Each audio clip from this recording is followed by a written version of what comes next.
bienvenue sur Hashtag Protestant 2.0, je suis heureuse de vous retrouver en ce samedi le 24 avril à Mittesheim. Pour démarrer cette journée, entamer ce week-end, sous le soleil de Dieu, je vous propose qu'on ouvre la Bible dans le Nouveau Testament. On va aller dans l'évangile de Jean, aujourd'hui au chapitre 14, dans les tout premiers versets. C'est Jésus qui nous dit être le chemin qui conduit au Père. « Ne soyez pas si inquiets, leur dit Jésus. Ayez confiance en Dieu, ayez aussi confiance en moi. Il y a beaucoup de place dans la maison de mon Père. Sinon vous aurais-je dit que j'allais vous préparer le lieu où vous serez, et après être allé vous préparer une place, je reviendrai et je vous prendrai auprès de moi, afin que vous soyez vous aussi là où je suis. Vous connaissez le chemin qui conduit où je vais. » Thomas lui dit, « Seigneur, nous ne savons pas où tu vas. Comment pourrions-nous en connaître le chemin ?» Jésus lui répondit, « Je suis le chemin, la vérité et la vie. Personne ne peut aller au Père autrement que par moi. » On le sait, la mort de Jésus est une rupture très brutale et abrupte pour tout ce groupe, mais aussi pour tous ceux qui ont mis leur confiance en Dieu. Personne d'ailleurs, aucun d'entre nous n'aime une rupture, quelle qu'elle soit dans nos vies. Mais en tout cas, ici, on entend vraiment et on comprend que rien ne pourra jamais briser profondément le lien que Jésus a avec les siens, avec ses proches.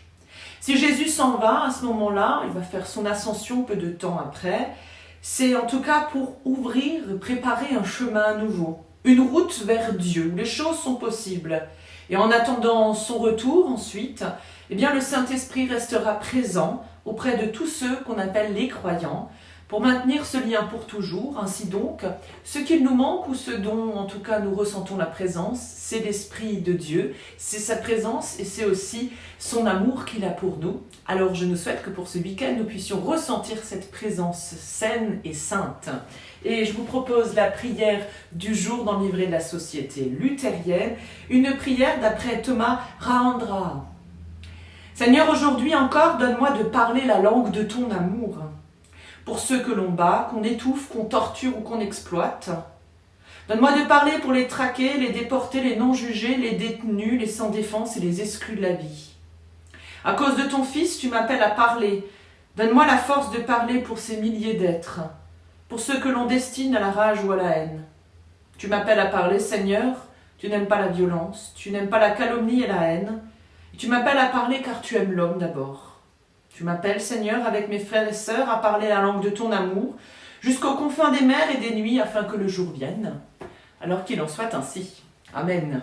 Je vous souhaite un bon week-end sous le soleil et dans la grâce de Dieu. On se donne rendez-vous demain. Ce sera pour un temps de célébration en vidéo. En fin de matinée, vous retrouverez la vidéo sur YouTube, mais également sur Facebook. Et on se donne rendez-vous lundi pour la prière du petit-déj. Et chaque jour, vous retrouvez sur Facebook, d'ailleurs, notre œil dans le rétro, ce que nous avons vécu déjà pendant un an, il y a déjà plus d'un an. Portez-vous bien, à plus!